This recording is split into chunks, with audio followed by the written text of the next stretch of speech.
mínima por lá de 22 e máxima de 35. Jovem Pan News. E depois do fim do prazo da janela partidária na sexta-feira, dia 1º, a oposição à reeleição de Fátima Bezerra está em busca de um novo candidato ao governo. Pois é, minha gente, foi um final de semana bastante movimentado, porque o presidente da Assembleia Legislativa, Ezequiel Ferreira, ele não deve ser o candidato do grupo de oposição. Ele não fez o anúncio oficial da desistência, mas os aliados sabem que a candidatura dele tem que ser substituída. Mas articulações da oposição não pararam, E uma enorme dificuldade está sendo encontrada porque não há nomes competitivos disponíveis para enfrentar a pré-candidatura de Fátima Bezerra. Pois é, a movimentação do final de semana girou em torno aí dessa substituição, de qual será o plano B da oposição diante aí de um candidato, de um pré-candidato, Ezequiel Ferreira, que não disse que desistiu do projeto oficialmente, mas que já é nítida o recuo dele para uma candidatura ao governo do RN. E aí tínhamos um prazo que é fatal para quem quer ser candidato, que era a desincompatibilização, principalmente daquelas pessoas que tinham cargos públicos e que poderiam ter um potencial de votos para vir ser pensado para ser esse candidato. Por isso que o movimento foi grande no final de semana, sexta e sábado, principalmente porque ainda havia possibilidade de afastamento dessas pessoas dos cargos. E aí vamos aos nomes para os ouvintes entenderem.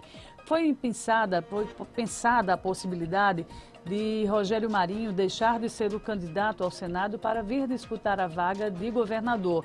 E aí, nessas articulações, se pensou aí de Fábio Faria deixar o Ministério das Comunicações e ser o candidato do grupo ao Senado. Mas numa conversa, as informações que nós temos, numa conversa que teria sido feita com o Fábio Faria, ele disse, não, meu tempo já passou, e foi o próprio grupo que optou por uma candidatura ao Senado de Rogério. Então esse plano também não deu certo, porque para Fábio ser candidato ele teria que ter saído do Ministério ainda no sábado, e aí numa edição, possivelmente numa edição extraoficial do Diário Oficial da União, para essa desincompatibilização, o que não aconteceu. Então, nesse aspecto, Fábio Faria hoje, ele não pode concorrer, ele está perante inelegível, está fora da eleição de 2022. Outro nome que está fora também, que poderia ser uma alternativa, é o do prefeito de Natal, Álvaro Dias, também está fora, segue no cargo, Então a oposição vive esse momento de dificuldade de traçar esse rosto, inclusive no programa Entre Elas do último sábado, analisando aqui as pesquisas com um grupo de jornalistas da Tribuna do Norte, a gente mostrava a falta do rosto da oposição para apresentar ao eleitor do Rio Grande do Norte.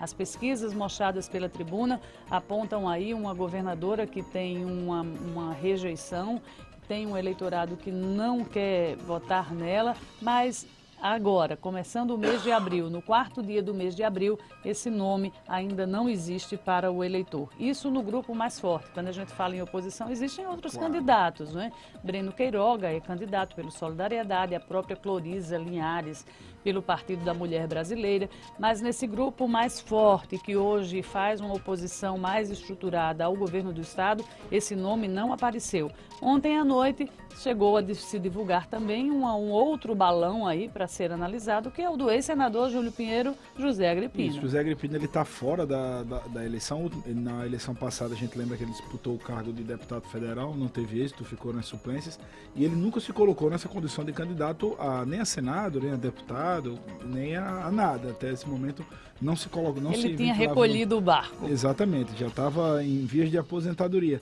Inclusive foi muito sintomático no último evento do União Brasil, para receber novos filiados, que recebeu inclusive Benis Leocádio, vários outros candidatos que vão ser candidatos a deputado federal.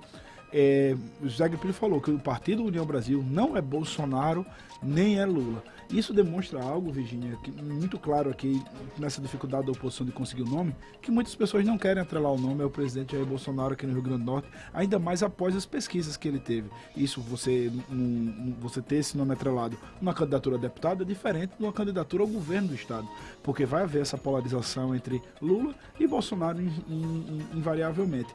Então fica nessa dificuldade. A gente sabia que Ezequiel Ferreira tinha a possibilidade de desistir devido aos números que foram mostrados nas pesquisas. Ezequiel tem muito a perder, ele é um deputado que tem a eleição garantida praticamente, inclusive pode ser um puxador de votos para o PSDB, que tem um chapão gigantesco, né? Tem 12 deputados que vão disputar a reeleição. Então, a presença de Ezequiel, a saída de Ezequiel dessa nominata, também teria esse outro viés, poderia prejudicar a própria nominata do PSDB com menos votos. Mas o que tem pesado realmente, é o baixo conhecimento do grande público de quem é Ezequiel. Porque nós que estamos aqui no dia a dia conversando sobre política, todos conhecem Ezequiel. Mas na rua, será que todo mundo conhece Ezequiel aqui em Natal, principalmente?